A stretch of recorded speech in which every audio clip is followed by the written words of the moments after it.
Aku tidak pernah menyangka hidupku yang awalnya begitu biasa di kosan sederhana itu akan berubah menjadi rahasia terbesar yang harus kupikul sendiri. Namaku Alia. Aku mahasiswa semester 3 yang memilih tinggal di sebuah kosan kecil di pinggir kota. Tempatnya tidak mewah, tapi hangat. Dindingnya tipis, lorongnya sempit, dan suara tawa sering terdengar dari kamar ke kamar. Di sanalah aku merasa punya keluarga kedua. Setiap pagi aku terbiasa bangun lebih awal, menyeduh kopi sachet, lalu duduk di depan kamar sambil menyapa penghuni lain yang lalu lalang. Ada Rina, teman sekamarku yang selalu ceria. Ada juga beberapa kakak tingkat yang kadang ikut nimbrung kalau kami ngobrol di dapur bersama. Hidupku sederhana, kuliah, pulang, makan bareng, lalu bercanda sampai larut. Tidak ada yang istimewa, dan aku menyukai itu. Sampai akhirnya, aku mulai mengenalnya. Namanya Arga. Dia bukan penghuni kosan, tapi sering datang karena dia kakak tingkat yang dekat dengan salah satu anak kos di sini. Awalnya aku tidak terlalu memperhatikan. Dia hanya lewat, tersenyum, lalu duduk sebentar sebelum pergi lagi. Tapi entah kenapa, setiap kali dia datang, suasana terasa berbeda. Aku masih ingat pertama kali kami benar-benar berbicara. Saat itu aku sedang sendirian di dapur, mencoba memasak mie instan yang malah hampir gosong. Tiba-tiba dia muncul di belakangku. "Kalau airnya belum mendidih, jangan langsung dimasukin," katanya santai. Aku kaget, hampir menjatuhkan panci. Sejak saat itu percakapan kecil kami mulai sering terjadi. Di dapur, di lorong, bahkan kadang di depan kamar. Tidak pernah lama, tidak pernah terlalu dalam, tapi cukup untuk membuatku menunggu kehadirannya. "Alia, kamu kok jadi sering senyum sendiri sih?" goda Rina suatu malam. Aku hanya tertawa, pura-pura tidak mengerti. Padahal aku tahu jawabannya. Hari demi hari berlalu, dan tanpa kusadari, Arga bukan lagi sekedar tamu yang sering datang. Dia jadi seseorang yang kutunggu. Seseorang yang kehadirannya membuat hari-hariku terasa lebih ringan. Sampai suatu malam, ketika listrik kosan tiba-tiba padam. Semua orang keluar kamar, berkumpul di lorong dengan cahaya seadanya dari ponsel. Suasananya ramai, penuh keluhan dan tawa.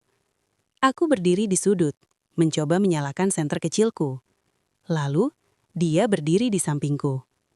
"Takut gelap?" tanyanya pelan. Aku menggeleng, walau sebenarnya sedikit gugup. "Tenang aja," katanya lagi. "Aku di sini."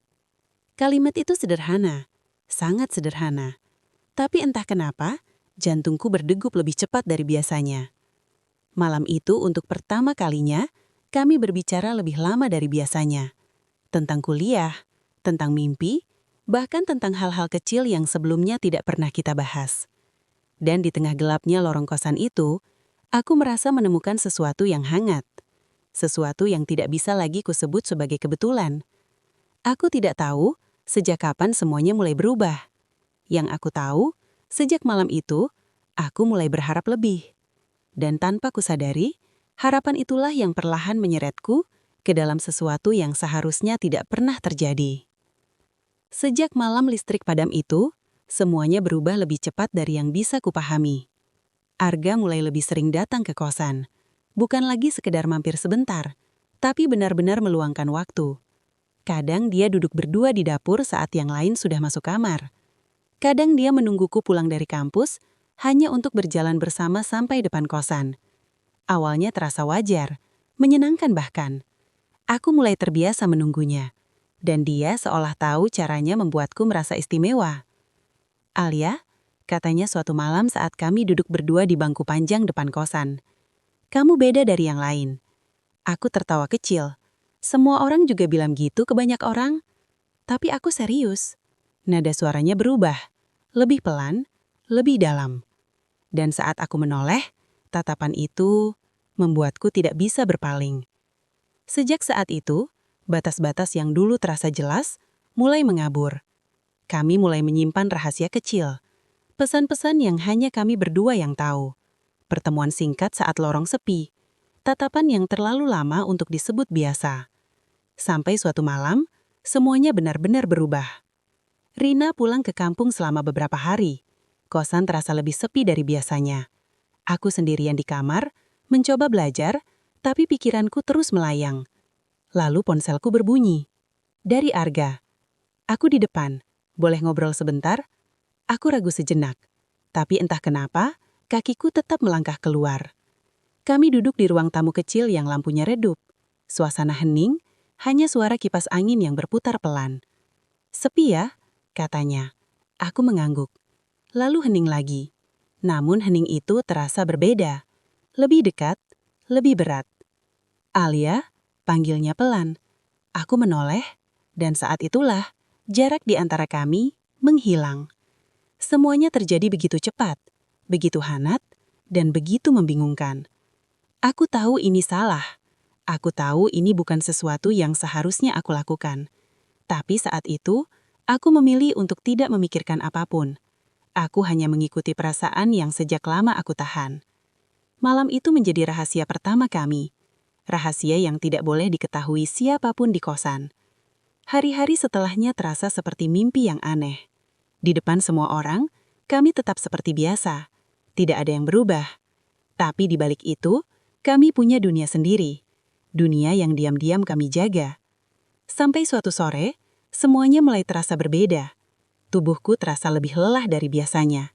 Aku sering pusing, dan entah kenapa nafsu makanku berubah. Awalnya aku menganggap itu hanya karena kecapean kuliah.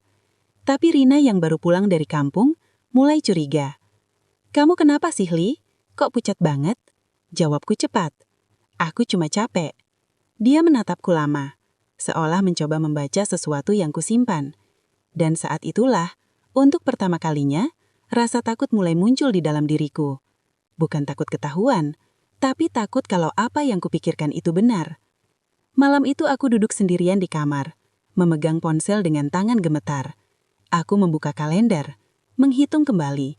Dan semakin kuhitung, semakin dadaku terasa sesak. Tidak mungkin, bisikku pelan.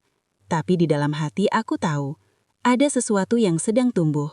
Sesuatu yang bisa menghancurkan semua yang selama ini kusembunyikan. Dan untuk pertama kalinya sejak semua ini bermula, aku benar-benar merasa dalam bahaya. Malam itu terasa lebih panjang dari biasanya. Aku duduk di tepi tempat tidur, memandangi lantai kosong, sementara pikiranku dipenuhi kemungkinan-kemungkinan yang tidak berani kusebutkan dengan lantang.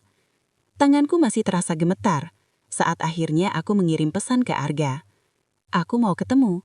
Penting." Balasannya cepat. Sekarang, aku menatap layar beberapa detik, lalu mengetik, "Iya." Kami bertemu di tempat yang sama seperti biasanya. Ruang tamu kecil kosan yang lampunya redup. Tapi kali ini, suasananya berbeda. Tidak ada kehangatan, tidak ada senyum santai seperti biasanya. Aku langsung bicara. "Aku telat."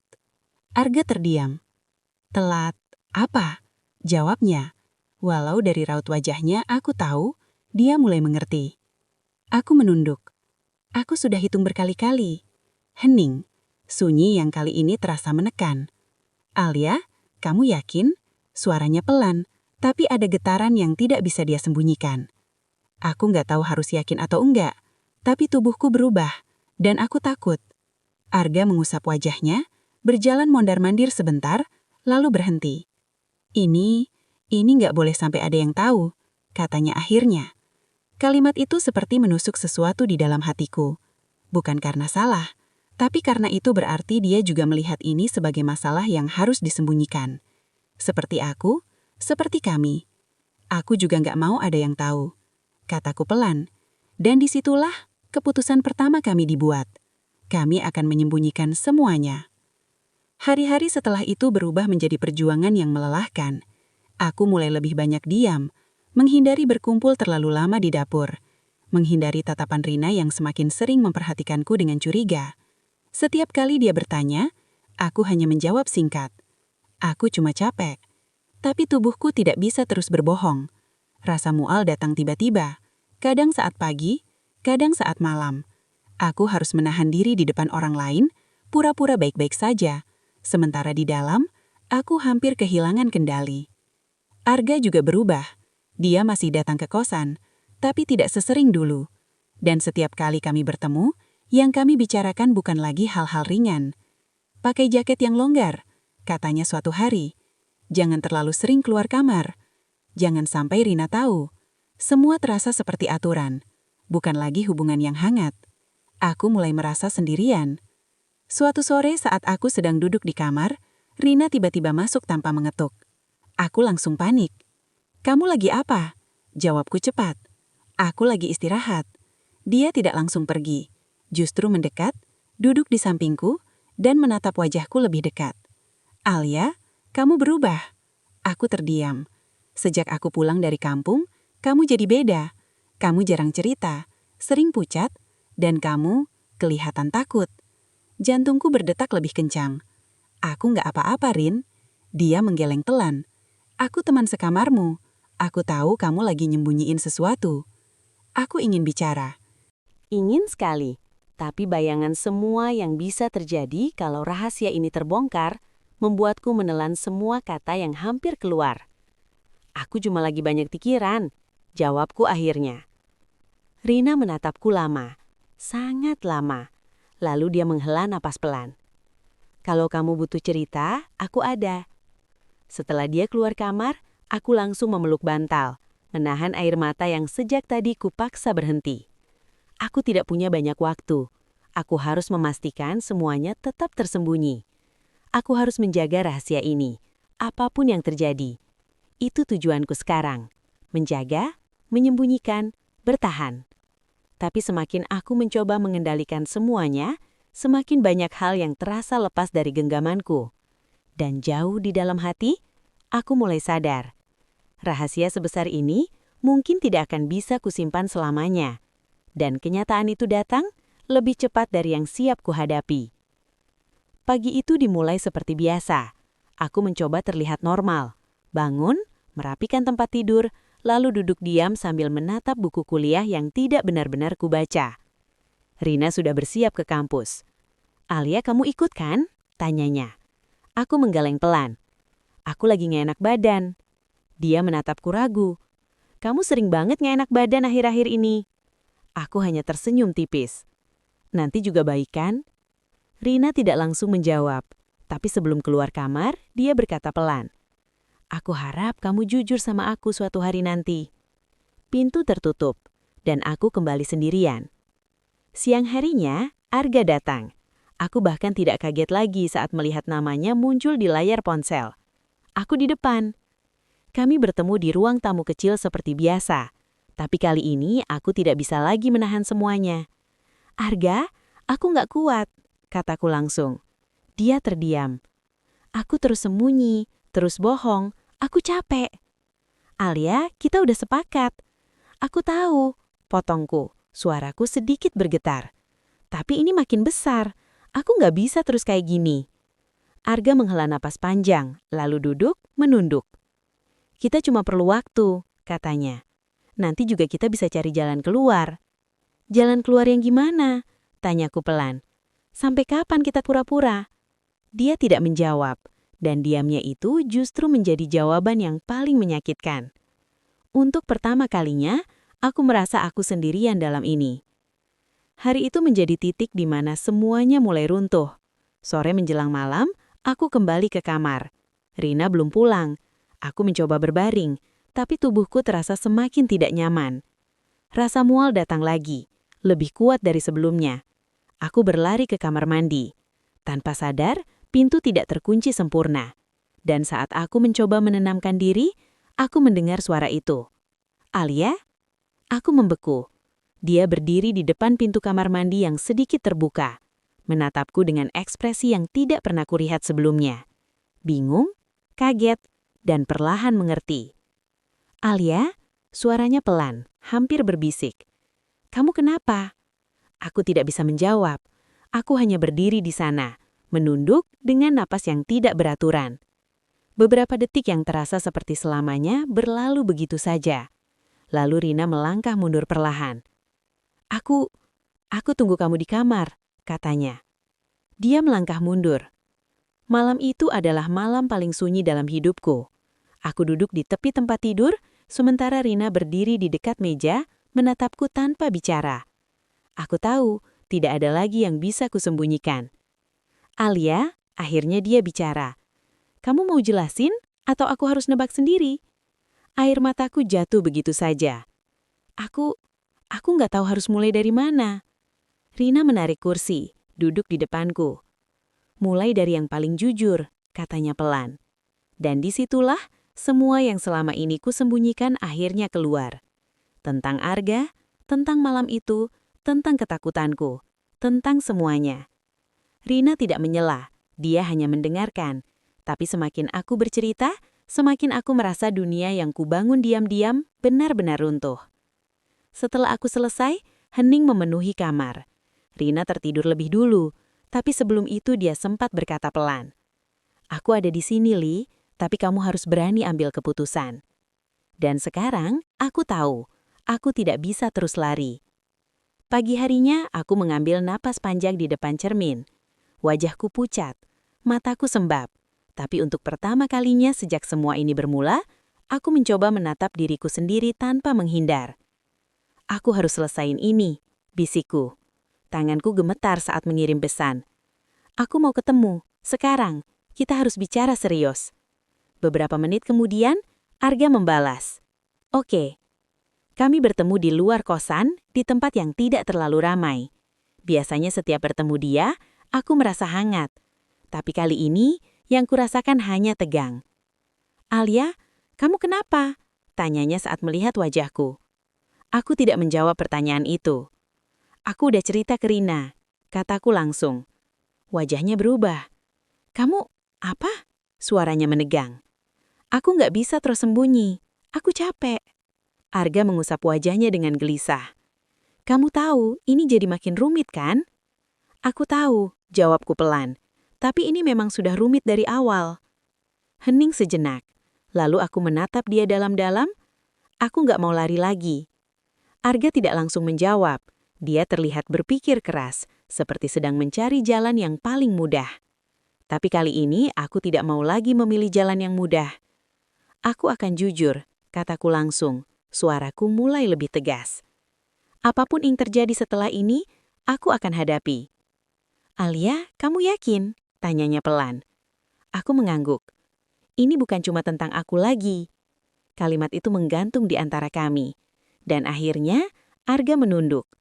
Untuk pertama kalinya aku melihat dia kehilangan kata-kata. Hari itu menjadi awal dari keberanianku. Dengan ditemani Rina, aku mulai menghadapi satu persatu hal yang selama ini kutakuti. Aku berhenti berbohong tentang kondisiku. Aku menerima kenyataan yang sebelumnya hanya berani kupikirkan dalam diam. Aku juga memutuskan untuk tidak lagi menyembunyikan hubungan yang sudah terjadi. Tidak semua orang langsung mengerti. Tidak semua reaksi menyenangkan. Ada tatapan kajat. Ada bisikan-bisikan pelan yang terdengar. Dan ada suasana canggung yang tidak bisa dihindari di dalam kosan. Tapi anehnya, semakin aku jujur, semakin aku merasa beban itu perlahan berkurang. Aku tidak lagi harus pura-pura kuat. Aku tidak lagi harus sendirian. Rina selalu di sampingku. Dan Arga perlahan mulai berubah juga. Dia tidak lagi menghindar. Dia mulai berdiri di samping aku, bukan di balik bayangan. Aku akan tetap di sini, katanya suatu hari, menatapku dengan serius. Aku tidak langsung menjawab.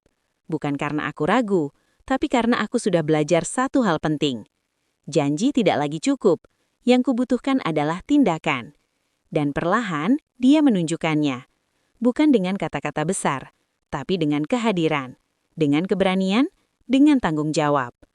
Suatu malam aku kembali duduk di tempat yang sama seperti dulu, bangku depan kosan, tempat di mana semuanya pernah terasa sederhana. Rina duduk di sampingku, seperti biasa. Ingat nggak, dulu kamu sering duduk di sini sambil nunggu seseorang, godanya. Aku menyum tipis.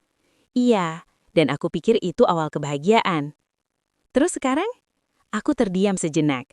Angin malam berhembus pelan membawa suasana yang entah kenapa terasa lebih tenang dari biasanya. Sekarang aku tahu, jawabku pelan. Itu bukan awal kebahagiaan, tapi awal pelajaran. Rina meneleh. Pelajaran apa? Aku menarik napas dalam. Bahwa perasaan itu nggak selalu salah, tapi cara kita menjalaninya bisa jadi salah. Hening sejenak. Tapi dari kesalahan itu, kita bisa belajar jadi lebih baik, lanjutku. Rina menyenyum lalu menepuk bahuku. Aku bangga sama kamu. Aku menunduk, tersenyum tipis. Untuk pertama kalinya, aku juga merasa bangga pada diriku sendiri. Aku tidak bisa menghapus apa yang sudah terjadi. Aku tidak bisa kembali ke masa di mana semuanya masih sederhana. Tapi aku bisa memilih akan menjadi siapa aku setelah semua ini. Dan aku memilih untuk tidak lagi bersembunyi, tidak lagi lari, tidak lagi menyangkal. Karena hidup tidak berhenti hanya karena satu kesalahan. Ia terus berjalan, dan aku memilih untuk ikut berjalan bersamanya. Jika ada satu hal yang kupelajari dari semua ini, itu adalah rahasia mungkin terasa aman di awal. Tapi kejujuranlah yang benar-benar menyelamatkan. Dan cinta bukan tentang seberapa kuat kita menyembunyikannya, tapi tentang seberapa berani kita mempertanggungjawabkannya. Aku adalah bukti bahwa bahkan dari kesalahan terbesar, seseorang masih bisa bangkit, belajar, dan menemukan jalan pulang.